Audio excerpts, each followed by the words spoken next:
This is my vertical camera rig setup. Today I'm going to break down all the pieces on here and go over why I use them all. Let's break it down. Okay, so this is everything laid out here. So we got the A7S3 right here. This is paired with the Sigma 24-70 version 2. I really like this lens because it's got the clickable aperture ring. And it's also got the Smallrig V2 cage on it. Now the cage is going to be the base to build out this rig.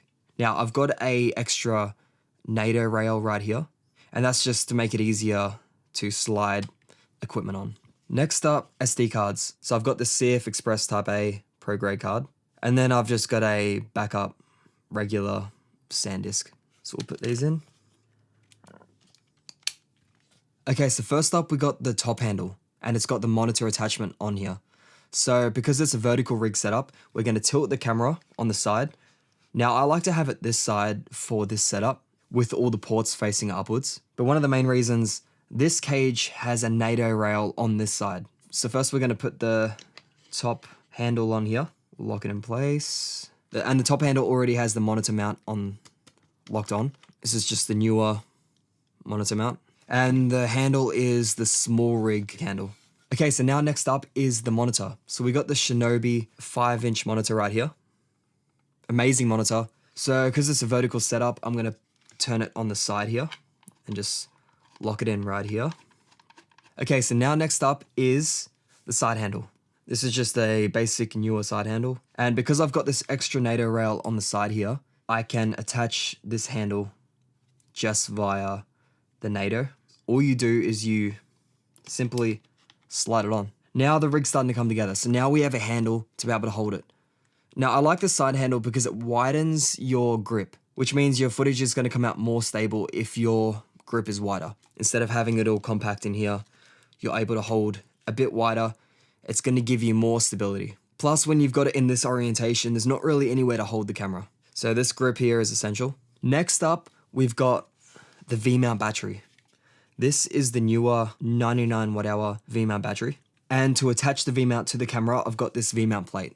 Now this just goes onto the bottom of the cage. You slide this onto the bottom here. So you slide that on there. Now we'll just get the screen up out of the way. Put that back. And now we can put the V-mount on it. So all you do is you just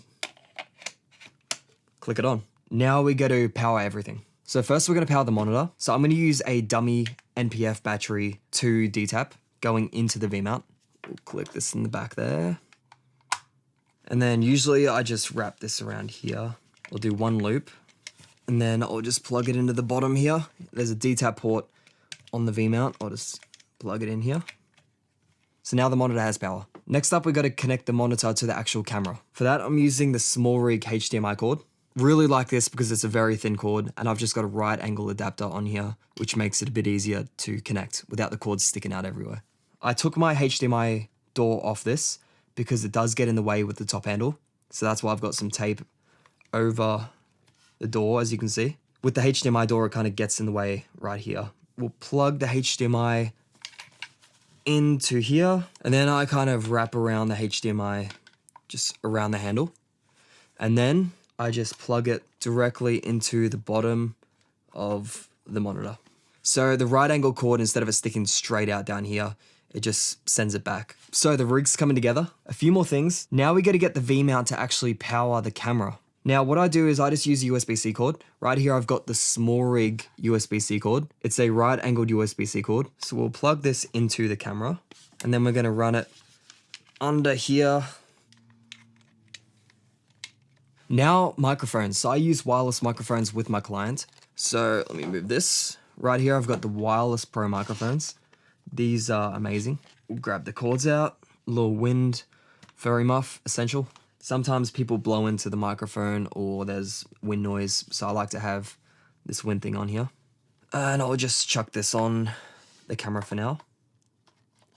Now the receiver, we're just gonna plug that directly into the camera. Right here, and then we're gonna put it on here. Just like that.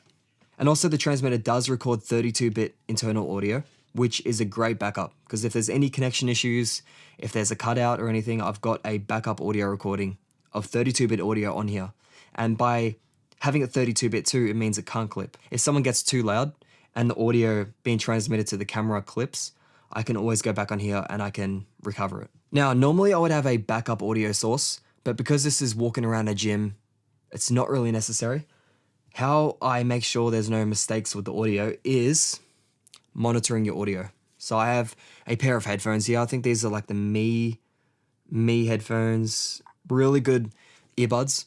I always have these in when I'm recording audio because you never know when someone accidentally hits the mic or their chain is tapping against the mic or anything could happen. So we're just gonna plug these directly into the camera. Also, battery for the camera, plug that in. And last thing, I like to use a mist filter.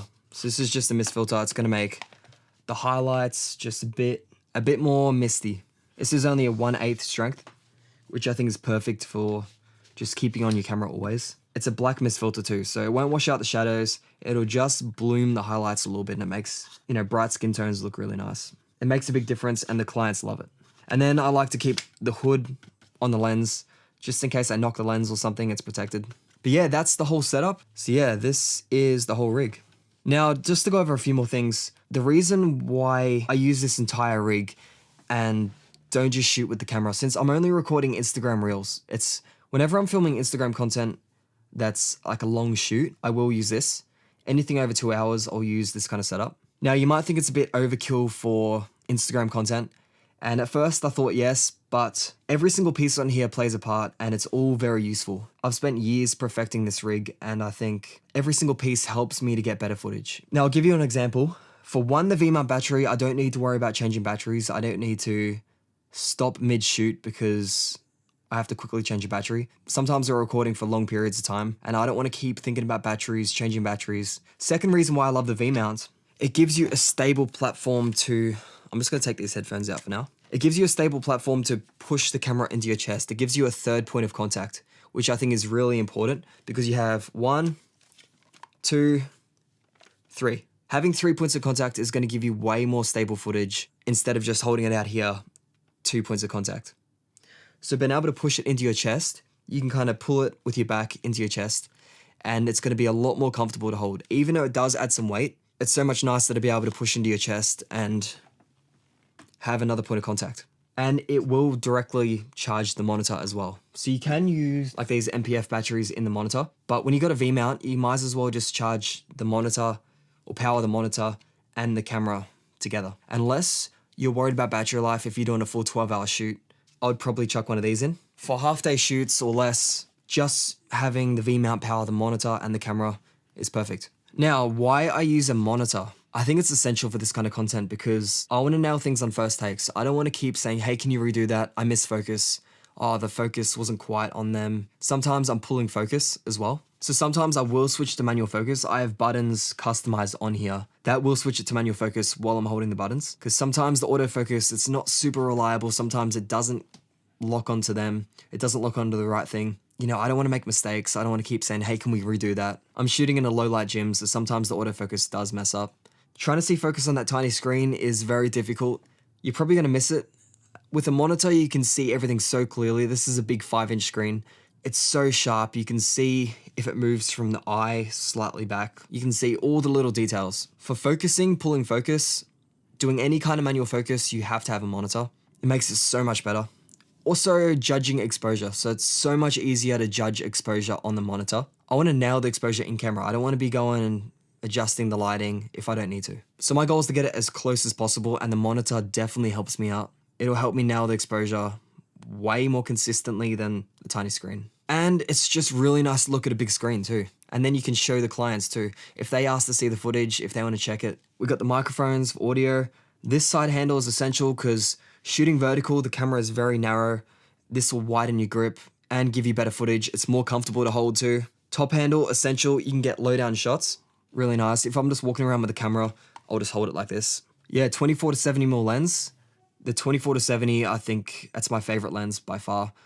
The new Sigma 24 to 70 V2, the autofocus is so fast on this and it's just an amazing lens. So yes, you can shoot with just the camera itself. You don't need to use a whole rig, but every little thing here for consistent shooting longer than an hour or 2 hours, all this stuff is going to help you out a lot. If it's a one-off shoot, you don't really need it all. Consistent shooting, you're going to see it's so much nicer to have a big rig that does exactly what you want it to.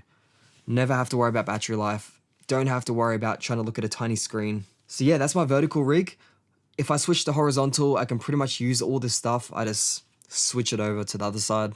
But yeah, that's my rig. Let me know if you have any questions on this. I'll link everything I'm using in the description as well. Thanks for watching.